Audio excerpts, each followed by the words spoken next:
Hello दोस्तों, कैसे हैं आप सब। Welcome to our YouTube channel. दोस्तों, आज के वीडियो में हम एनसीईआरटी कक्षा 6 इतिहास अध्याय 4 क्या बताती है हमें किताबें और खबरें के बारे में जानेंगे। ये अध्याय हमें इतिहासकार कैसे अतीत का पता लगाते हैं इसके बारे में बताता है। दोस्तों, हम लोग अतीत का पता कैसे लगा सकते हैं? तो कभी आपने सोचा है कि हम इतने साल पहले के बारे में कैसे जान पाते हैं? हमारे पास तो उस समय की कोई फेसबुक या इंस्टाग्राम भी नहीं है ना। तो इसके बारे में हम लोग कैसे जानेंगे? तो दोस्तों, इतिहास का पता लगाने के लिए हमारे पास मुख्यतः दो स्रोत पाए जाते हैं, जिसमें से पहला हमारा है पुस्तकें। तो दोस्तों, सबसे पुराने ग्रंथों में से एक वेद हमारा ऋग्वेद है। हमें उस समय के लोगों के जीवन, धर्म और रीति रिवाज के बारे में जानकारी देती है ना। और दूसरी जो हमारी इतिहास को पता लगाने का जो प्रक्रिया है वह उसे हम कैसे जान सकते हैं? तो दूसरा जो है वो दफनाने की प्रथा से। तो पुराने समय में लोग अपने मृतकों को दफनाते थे। इन कब्रों से हमें उस समय के लोगों के औजार, गहने और मिट्टी के बर्तन जैसे चीज़ें मिलती है, जिनसे हम उनके जीवन के बारे में पता लगाते हैं, है ना। तो दोस्तों, जैसा कि यहाँ पे हम लोग इस चैप्टर में देखेंगे कि इतिहास को पता करने के लिए हमारे पास मुख्यतः दो स्रोत हमारे पास हैं, जो फर्स्ट हमारा दिया गया किताब और दूसरा कब्र के माध्यम से। तो चलिए हम लोग बिना देरी किए हुए इस चैप्टर के बारे में जानेंगे एक एक करके, ठीक है। तो हमारे वीडियो में बने रहें, और अगर आपको ये वीडियो पसंद आए तो चैनल को सब्सक्राइब करें और लाइक करें और शेयर करें, ठीक है। चलिए, तो सबसे पहले इस पैराग्राफ में हमें बताया गया है कि वेद के बारे में, है ना। तो वेद के बारे में यहाँ बताया गया है कि हमारे पास जो भी वेद है वे मुख्यतः चार वेद पाए जाते हैं, जो कि पहला हमारा ऋग्वेद, दूसरा सामवेद, तीसरा यजुर्वेद और चौथा अथर्ववेद है। तो यहाँ ऋग्वेद के बारे में चर्चा की गई दोस्तों। तो ऋग्वेद के बारे में यहाँ बताया गया है कि 35 साल पहले जो है ऋग्वेद की रचना हुई, ठीक है। तो ऋग्वेद में 1000 से ज़्यादा प्रार्थनाएं हैं, जिन्हें हम क्या कहते हैं? सूक्त कहा जाता है। तो दोस्तों, सूक्त का मतलब क्या होता है? तो सूक्त का मतलब होता है सुजोड़ उक्त, यानी कि अच्छी तरह से बोला गया, है ना। यानी कि जो प्रार्थनाएं अच्छी तरह से बोला गया उन्हें सूक्त कहा जाता है। और ये विभिन्न देवी देवताओं की स्तुति में रचा गया। और इस प्रार्थनाएं की जो निर्माण जो किया गया वे बहुत सारे देवी देवताओं की स्तुति में किया गया। तो वे हमारे जो देवी देवताएं हैं वो निम्न हैं, जिसमें से पहला हमारा अग्नि, दूसरा हमारा इंद्र और तीसरा सोम। अग्नि आग के देवता को बोला जाता है, इंद्र युद्ध के देवता, और सोम जो है एक प्रकार का पौधा है जिससे एक खास पेय बनाया जाता है, जिन्हें हम क्या बोलते हैं? सोमरस के नाम से जाना जाता है। तो यहाँ पे ऋग्वेद के जो कुछ डिटेल्स हैं वो इस पैराग्राफ में बताई गई है। यहाँ पे बताया गया है कि वैदिक प्रार्थनाओं की रचना ऋषियों ने की। आचार्य विद्यार्थियों को उन्हें अक्षर शब्दों और वाक्यों में बांटकर सस्वर पाठ द्वारा कंठस्थ करवाए जाते थे, है ना। अधिकांश सूक्त की रचयिता सीखने और लिखने वाले पुरुष थे। कुछ प्रार्थनाओं की रचना महिला ने भी की थी। तो दोस्तों देखिए, यहाँ पे ऋग्वेद के बारे में बताया गया है कि इसमें से कुछ प्रार्थनाओं की जो रचना थी वो महिलाओं ने की थी। इससे हमें पता चलता है कि ऋग्वेद का जो टाइम पीरियड रहा होगा उस टाइम में महिलाओं का भी योगदान बहुत ही ज़्यादा हुआ करता था, तभी तो इस प्रार्थनाओं को महिलाओं ने लिखा। तो ऋग्वेद की भाषा जो है वो प्राक संस्कृत या वैदिक संस्कृत कहलाती थी, है ना। जो हम आज जो स्कूल में पढ़ा करते हैं, यानी कि जो हम लोग आज संस्कृत पढ़ा करते हैं, वे इससे थोड़ी सी भिन्न है। तो दोस्तों, यहाँ पे बताया गया है संस्कृत और अन्य भाषाएं। यहाँ कुछ भाषाओं के बारे में जिक्र किया गया है, जिसमें से संस्कृत भाषा भारोपीय यानी कि भारतीय यूरोपीय भाषा परिवार का एक हिस्सा है। भारत में कई भाषाएं, असमिया, गुजराती, हिंदी, कश्मीरी और सिंधी, एशियाई भाषाएं जैसे फारसी तथा यूरोप की भाषाएं जैसे अंग्रेजी, फ्रांसीसी, जर्मनी, यूनानी, इतावली, स्पेनिश आदि इसी परिवार से जुड़ी हैं। उन्हें एक भाषा परिवार इसलिए कहा जाता है क्योंकि आरंभ में उनमें कई शब्द ऐसे थे।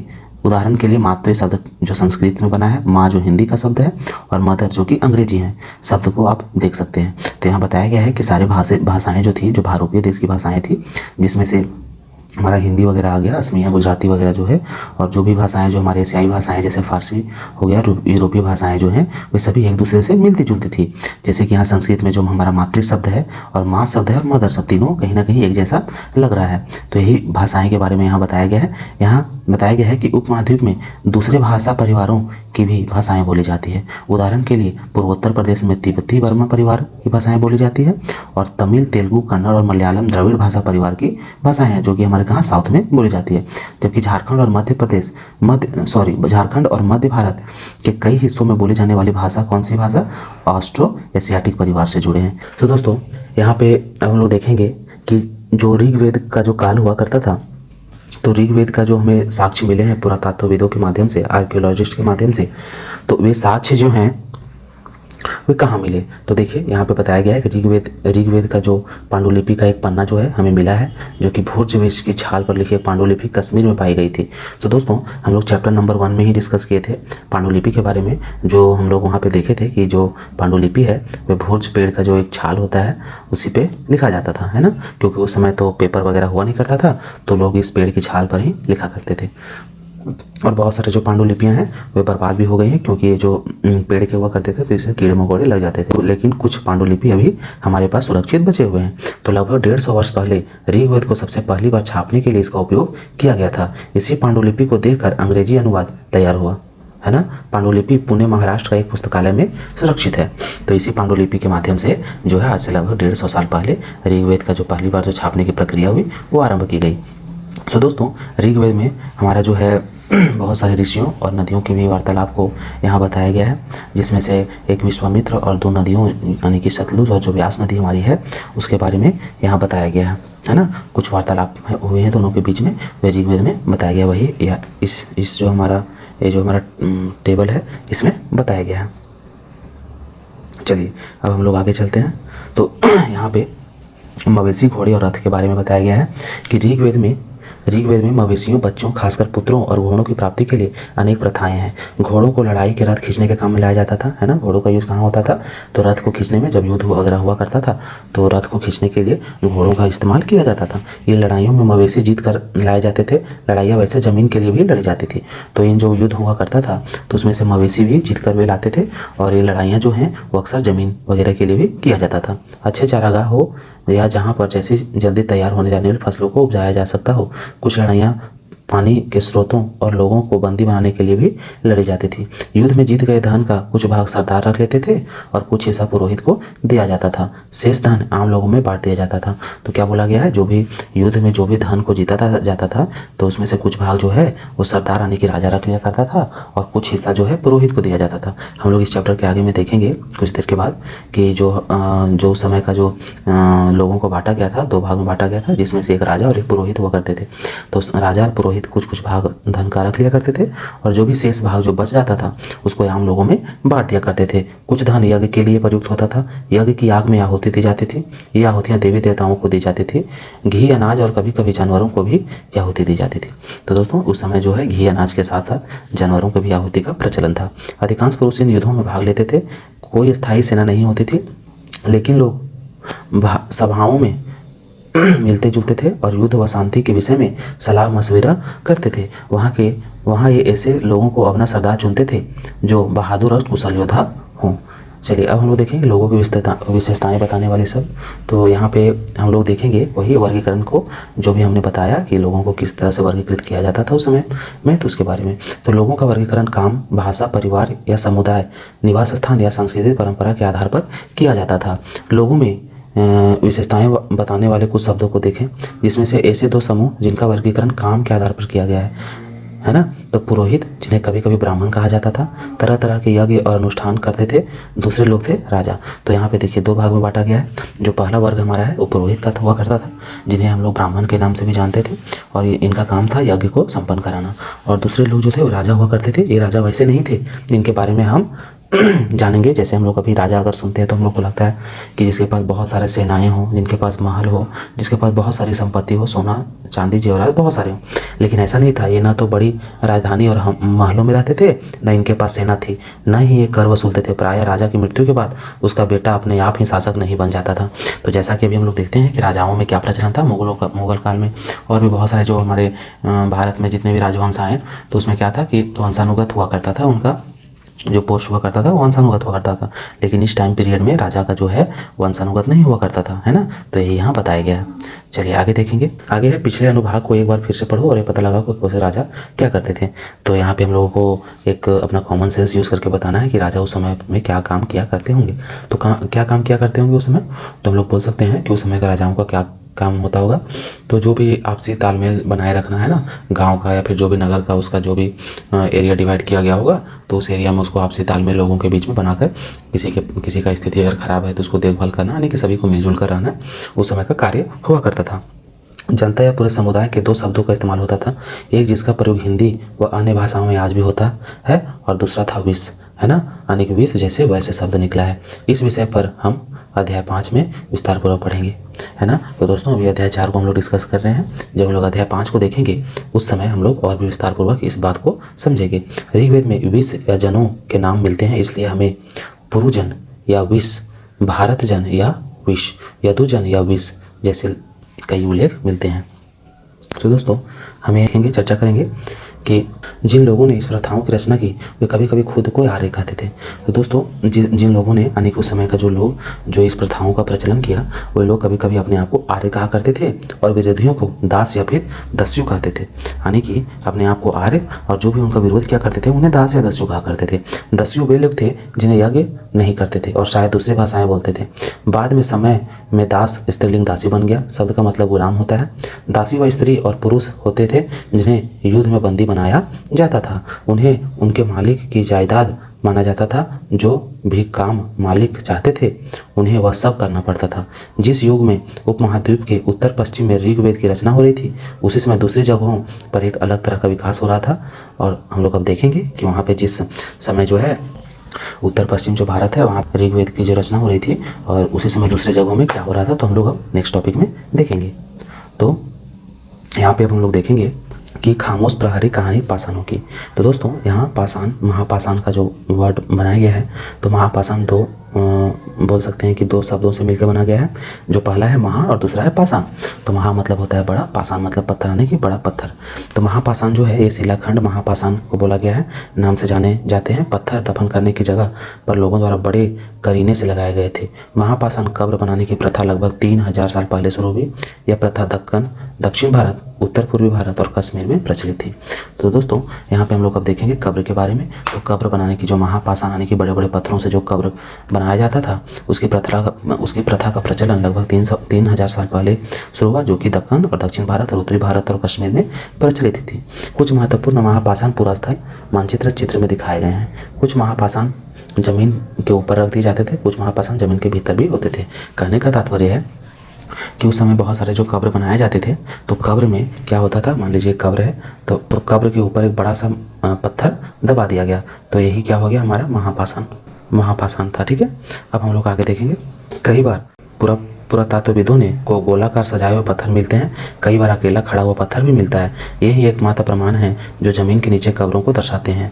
महापुरुषों के निर्माण के लिए लोगों को कई तरह का काम करने पड़ते थे। हमने जो कार्यों की सूची बनाई है उन्हें क्रमबद्ध करें। गड्ढे खोदना, शिलाखंडों को ढो कर लाना, बड़े पत्थरों को तराशना और मरे हुए को दफनाना, ये सभी कार्य जो है उस समय का लोगों का हुआ करता था। ठीक है, अब चलिए दोस्तों यहाँ पे देखिए उस टाइम का जो भी औजार हुआ करता था और जो भी वहाँ पे हमारा जो क्या बोल सकते हैं कि कुल्हाड़ी वगैरह जो है, जो भी औजार कटार वगैरह वहाँ से मिला है। ठीक है, जो पुरातत्व आर्कियोलॉजिस्ट के माध्यम से, इतिहासकारों के माध्यम से इसे हम लोग अभी देख पा रहे हैं। चलिए अब हम लोग देखेंगे कि लोगों का जो सामाजिक असमानताएं थी, जो उस समय का जो समाज हुआ करता था, वह असमानताएं को हम लोग देखेंगे। तो आर्कियोलॉजिस्ट मानते हैं कि कंकाल जो है के साथ पाई गई चीज़ों मरे हुए व्यक्ति की ही रही होगी। तो जो पुरातत्वविद हैं वे मानते हैं कि कंकाल के साथ जो भी चीज़ें पाई जाती है, मान लीजिए कि पहले का हम लोग चैप्टर 3 में जो हम लोग कल जो वीडियो अपलोड किए हैं उसमें मैंने बताया है, उस चैप्टर में हम लोगों ने डिस्कस किया कि कंकाल के साथ साथ बहुत सारे जो उसके चीज़ें हुआ करती थी, जैसे खाने की कुछ चीज़ें और उनका जो प्रिय चीज़ हुआ करती थी उसे भी वहाँ पे दफनाया जाता था, ताकि वहाँ के लोगों की मान्यता थी कि मरने के बाद परलोक में जो है वो अपने जाकर के आहार के रूप में उसे लेगा। और हम लोगों ने देखा था कि एक व्यक्ति के साथ जो है एक बकरी को भी दफन किया गया था, उसका भी साक्ष्य में मिला है। तो उसी प्रकार जो है लोगों के साथ यहाँ बहुत सारी चीज़ें पाई जाती थी कंकाल के साथ। कभी कभी एक कब्र की तुलना में दूसरी कब्र में ज़्यादा चीज़ें मिलती थी। यहाँ एक व्यक्ति की कब्र में 33 सोने मनके और शंख पाए गए, है ना। तो ब्रह्मगिरी एक जगह है ना, तो ब्रह्मगिरी में एक कब्र में 33 सोने की मनका और एक शंख पाया गया है, और वहीं दूसरे कंकालों के पास सिर्फ कुछ मिट्टी के बर्तन पाए गए हैं। तो दोस्तों हम लोग यहाँ पे दोनों लोगों के कंकालों के बीच में तुलना कर सकते हैं कि एक के पास जो है वह शंख और सोने के मनके पाए गए, जबकि दूसरे के पास सिर्फ मिट्टी के बर्तन पाए गए। यह दफनाए गए लोगों की सामाजिक स्थिति की भिन्नता को दर्शाता है। कुछ लोग अमीर थे और कुछ लोग गरीब, कुछ लोग सरदार थे तो दूसरे उसके अनुयायी थे, यानी कि उसके शासक थे। ठीक है, चलिए अब हम लोग देखेंगे क्या कुछ कब्रगाहें खास परिवार के लिए थी? तो यहाँ पे बताया गया है कि क्या मतलब जो उस समय का जो कुछ कब्र था वो कुछ खास परिवारों के लिए स्पेशल बनाया गया था या सभी के लिए एक समान था? तो कभी कभी महापाषाणों में एक से अधिक कंकाल मिले हैं। वे ये दर्शाते हैं कि शायद एक ही परिवार के लोगों को एक ही स्थान पर अलग अलग समय दफनाया गया था। बाद में मरने वाले लोगों को पोर्ट होल के रास्ते कब्रों में लाकर दफनाया जाता था। ऐसे स्थान पर गोलाकार लगाए गए पत्थर या चट्टान चिन्हों का काम करते थे। लोग आवश्यकतानुसार शवों को दफनाने दोबारा आ सकते थे। कहने का मतलब है कि यहाँ पे जो है इस पैराग्राफ में हमें बताया गया है कि जो कुछ खास परिवार हुआ करते थे उनका जो दफनाने का जो वहाँ जगह था एक फिक्स हुआ करता था और वहाँ पे लोग समय समय से आकर एक पोर्ट होल के रास्ते वहाँ पर जाके लोगों को एक ही जगह पे दफनाया करते थे। तो दोस्तों अब हम लोग देखेंगे इनाम गांव के विशिष्ट व्यक्ति की कब्र के बारे में। तो दोस्तों इनाम गांव जो है वो महाराष्ट्र का एक उस समय का जो कृषि प्रधान जो गांव एक माना जाता है कि उत्तर हड़प्पा काल का जो है एक कृषि प्रधान गांव के रूप में विख्यात था इनाम गांव, है ना। तो ये इनाम गांव के बारे में जानेंगे कि वहाँ की कब्रें जो है हमें आज के समय में क्या बताती है। तो इनाम गांव के बारे में पहले हम लोग कुछ उसके बारे में थोड़ा सा डिस्कस करेंगे। तो इनाम गाँव जो है वो भीमा की सहायक नदी है ना। तो इनाम गाँव जो है वो घोड़ के किनारे यानी कि घोड़ जो नदी है उसके किनारे बसी है और घोड़ नदी जो है वो भीमा नदी की सहायक नदी है। बताया जाता है कि इनाम गांव जो है 3600 से 2700 साल पहले तक यहाँ लोग रहा करते थे, है ना। 3600 से 2700 साल पहले लोग यहाँ रहा करते थे। यहाँ वयस्क लोगों को प्रायः गड्ढे में सीधा लेटाकर दफनाया जाता था। उनका सिर उत्तर की तरफ होता था। कई बार उन्हें घर के अंदर ही दफनाया जाता था। ऐसे बर्तन जिसमें शायद खाना और पानी हो दफनाए गए शव के पास रख दिए जाते थे। तो दोस्तों इनाम गाँव जो है वो महाराष्ट्र में स्थित है, ठीक है। वह उत्तर हड़प्पा काल का जो है वह कृषि प्रधान गाँव माना जाता था। यहाँ पे बहुत सारे यहाँ के लोगों के द्वारा किसान का काम किया जाता था। जौ गेहूँ वगैरह बहुत सारे दलहन और तिलहन जो है उपजाए जाते थे। तो यहाँ पर जो है ये बताया गया है कि यहाँ पर जो वयस्क लोगों को जो है वो सीधा लिटाकर दफनाया जाता था और उनका जो सर है उत्तर की ओर, यानी कि हिंदू धर्म में जो हम लोग अभी फॉलो करते हैं कि हम लोग भी हिंदू धर्म में कोई किसी की अगर मृत्यु हो जाती है तो उनका जो सर है वो दक्षिण की ओर करके हम लोग क्या करते हैं उसका शव को अंतिम संस्कार करते हैं। तो उसी प्रकार दक्षिण की ओर उसे दफनाया जाता था। ऐसे बर्तन में उन्हें क्या होता था कि दफनाने के समय उन्हें बर्तनों में खाना भी दिया जाता था। एक आदमी को 5 कमरे वाले मकान के आंगन में 4 पैरों वाले मिट्टी के एक बर्तन में संदूक में दफनाया गया था, है ना। तो बताया गया कि एक व्यक्ति था उसको मकान में दफनाया गया था, ठीक है। घर गांव के सबसे बड़े घरों में एक था। इस घर में एक अनाज का गोदाम भी था। 100 के पैर में भी मुड़े हुए थे, है ना। तो यहाँ पे बताया गया है। तो अब यहाँ हम लोग जानेंगे कि कंकाल का जो अध्ययन है लोगों किस प्रकार किया करते थे और किस प्रकार पहचानते थे ये कंकाल जो है किसी बच्चे का है या किसी वृद्ध का है या किसी महिला या फिर किसी पुरुष का है। तो यहाँ बताया गया है छोटे आकार के आधार पर एक बच्चे के कंकाल को आसानी से पहचाना जा सकता है, लेकिन एक बच्चे और बच्ची के कंकाल के बीच कोई बड़ा फर्क नहीं होता, है ना। बड़ा बच्चे और कोई बच्ची है तो उसके कंकाल के बीच में बहुत ज़्यादा फर्क नहीं होता, उसे पहचानने में दिक्कत होती है। क्या हम यह पता लगा सकते हैं कि कंकाल किसी पुरुष का था या स्त्री का? तो कभी कभी लोग कंकाल के साथ मिले सामानों के आधार पर इसका अंदाज़ा लगाते हैं। उदाहरण के लिए यदि कंकाल के साथ गहने मिले तो कई बार उसे महिला का बता दिया जाता है, लेकिन ऐसी समझ के साथ समस्याएं भी थी क्योंकि उस समय के जो पुरुष थे वो भी आभूषण पहना करते थे। कंकाल का लिंग पहचानने का बेहतर तरीका उनकी हड्डियों की जाँच है। तो कंकाल को पहचानने सबसे बेहतर तरीका क्या था? उनकी हड्डियों का जांच करना। क्योंकि महिलाएं जो हैं बच्चों को जन्म देती थी इसलिए उनका कटी प्रदेश या कूल्हा जो है यानी कि हिप का जो साइज है वो थोड़ा बड़ा हुआ करता था। तो इस समझ कंकालों के आधुनिक अध्ययन पर आधारित है। तो इस प्रकार हम लोग जो है महिला और पुरुष का जो कंकाल है उसमें हम लोग एक तरह से बोल सकते हैं कि डिफ्रेंशिएट कर सकते हैं। आज से लगभग 2000 साल पहले चरक नाम के प्रसिद्ध वैद्य हुआ करते थे। उन्होंने चिकित्सा शास्त्र पर चरक संहिता नाम की किताब लिखी। वे कहते हैं कि मनुष्य के शरीर में 360 हड्डियां होती है। यह आधुनिक शरीर रचना विज्ञान की 206 हड्डियों से काफ़ी ज़्यादा है। संभवतः चरक ने अपनी गिनती में दांत, हड्डियों के जोड़ और कार्टिलेज को जोड़कर यह संख्या बताई होगी, है ना। तो यहाँ से हम लोग देखें कि यहाँ से एक हमारा क्वेश्चन ये भी बन सकता है कि जो चरक संहिता है उनकी रचना किसने की? तो उनके जो चरक नाम के जो उस समय के वैद्य हुआ करते थे उन्होंने इस किताब की रचना की। और चरक के अनुसार जो है अकॉर्डिंग मनुष्य में शरीर की हड्डियाँ कितनी होती हैं? तो 360 होती हैं, ठीक है। चलिए आगे हम लोग चलते हैं। तो यहाँ हम लोग देखेंगे जो हमारा लास्ट यहाँ पे पैराग्राफ है इस चैप्टर का, तो इनाम गांव के लोगों के काम और धंधे।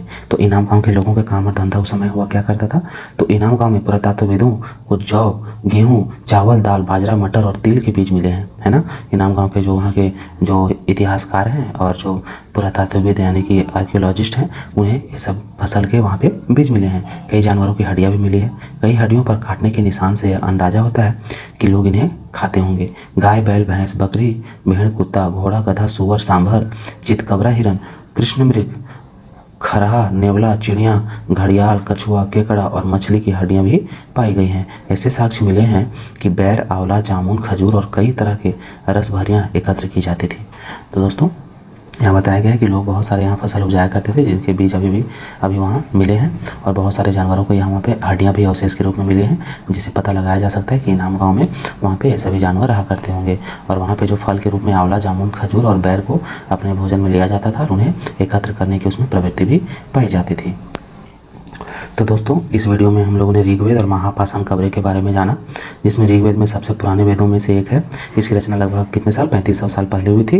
इसे भोजपद लिखा गया था, और एक विशेष प्रकार का जो पत्ता होता है ऋग्वेद में भावनाओं की स्तुति, नदियों और पहाड़ों का वर्णन भी किया गया, और घोड़ों तथा रथों के बारे में भी लिखा गया। और जो सबसे पहला जो हमें बोल सकते हैं कि कश्मीर से भोजपत्र, भोज पेड़ का जो छाल था उसका एक पांडुलिपि भी हमें मिला है, ठीक है। दूसरा आप लोगों ने देखा महापाषाण काल का जो कब्र हुआ करता था, तो लगभग 3000 साल पहले दक्षिण भारत, उत्तर पूर्व भारत और कश्मीर में महापाषाण कब्रों को बनाने की प्रथा चली थी। ये कब्रें बड़े बड़े पत्थरों को खड़ा करके बनाई जाती थी, है ना। इन कब्रों से हमें उस समय के लोगों के औजार, हथियार और गहने जैसी चीज़ों का पता चलता है ना। और सो दोस्तों हम लोगों ने इस वीडियो में इस पूरे चैप्टर को बहुत ही अच्छी तरह से डिस्कस किया। तो ये था NCERT कक्षा 6 इतिहास अध्याय 4 का संक्षिप्त सार। तो दोस्तों उम्मीद करता हूँ कि आपको ये वीडियो पसंद आई होगी। अगर आपको कोई सवाल अगर इस चैप्टर से रिलेटेड अगर होगा तो आप कमेंट बॉक्स में ज़रूर पूछें।